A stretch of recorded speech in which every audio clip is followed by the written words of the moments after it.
नमस्कार दोस्तों, ई श्रम कार्ड धारकों को अब मिलेगा 9,000 रुपये प्रति माह। दोस्तों, भारत सरकार द्वारा श्रमिकों के लिए कई योजनाएं चलाई जा रही हैं। उन्हीं में से एक है ई श्रम कार्ड योजना। ये योजना असंगठित क्षेत्र के कामगारों को आर्थिक और सामाजिक सुरक्षा देने के उद्देश्य से शुरू की गई थी। लाखों श्रमिक इस योजना से पंजीकृत होकर विभिन्न सरकारी लाभ प्राप्त कर रहे हैं। ई श्रम कार्ड पाने से मजदूर वर्ग को सीधे सरकारी योजनाओं से जोड़ा जा रहा है। दोस्तों, ई श्रम कार्ड योजना का मुख्य लाभ है कि पंजीकृत श्रमिक राष्ट्रीय स्तर पर एक पहचान प्राप्त करते हैं। इस कार्ड के साथ उन्हें आर्थिक सहायता, बीमा, सुरक्षा और पेंशन जैसी सुविधा मिलती है। सरकार द्वारा नए नियम लागू किए जाने के बाद श्रमिक वर्ग को और भी अतिरिक्त सहयोग मिलने की संभावना है, जिससे उनका जीवन स्तर बेहतर हो सके। ई श्रम कार्ड का महत्व और उद्देश्य। दोस्तों, ई श्रम कार्ड का सबसे बड़ा उद्देश्य है असंगठित क्षेत्र के मजदूरों को एक मंच पर लाना और उन्हें सरकारी योजनाओं का फायदा सीधे दिलाना। पहले मजदूरों की कोई स्थायी पहचान नहीं होती थी,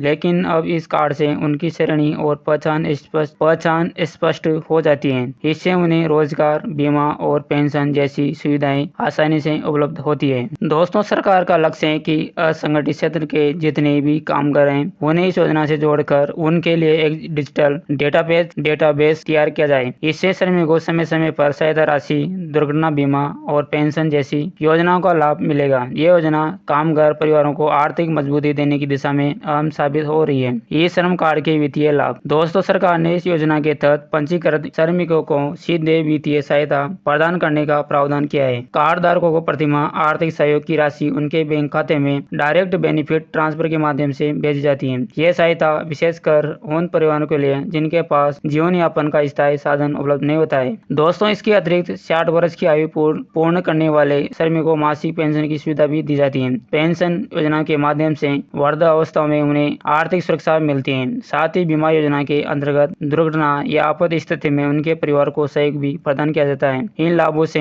श्रमिकों की आर्थिक चिंताएं कम होती हैं। स्वास्थ्य और आपातकालीन सहायता। दोस्तों, इस श्रम कार्ड का एक और बड़ा लाभ है स्वास्थ्य संबंधी सहायता। श्रमिक वर्ग अक्सर अचानक आने वाली बीमारियों या दुर्घटनाओं में परेशान हो जाते हैं। सरकार ने इस योजना के तहत उन्हें आपातकाल में उपचार और चिकित्सा सहयोग की सुविधा देने का प्रावधान किया है। इससे गरीब श्रमिक परिवार बेहतर स्वास्थ्य सेवाएं प्राप्त कर सकते हैं। दोस्तों, बीमारी के समय मजदूरों को आर्थिक कठिनाइयों का सामना न करना पड़े, इसके लिए विशेष सहायता राशि भी उपलब्ध करवाई जाती है। इसके अलावा दुर्घटना बीमा की सुविधा के लिए उनके परिवार सुरक्षित रहते हैं। इस तरह स्वास्थ्य और आपातकालीन लाभ इस योजना को श्रमिकों के लिए और भी उपयोगी होती है। ई श्रम कार्ड पंजीकरण की प्रक्रिया। दोस्तों, ई श्रम कार्ड बनवाने के लिए सबसे पहले श्रमिक को के अधिकारी पोर्टल पर जाकर पंजीकरण करना होता है। इसमें आधार कार्ड, बैंक खाता विवरण और मोबाइल नंबर जैसी आवश्यक जानकारी मांगी जाती है। पंजीकरण पूरा होते ही श्रमिक को 12 अंकों का एक यूनिक कार्ड नंबर प्रदान किया जाता है। दोस्तों, ये कार्ड आगे चलकर उसकी पहचान के रूप में काम करता है। कार्ड धारक इस यूनिक नंबर का उपयोग करके सरकारी योजनाओं का लाभ ले सकते हैं। सरकार समय समय पर इस डाटा को अपडेट करने की सुविधा भी देती है, जिससे सभी पंजीकृत श्रमिकों तक सहायता उचित समय पर पहुंच सके। भविष्य की योजनाएं और अपडेट। दोस्तों, इस श्रम कार्ड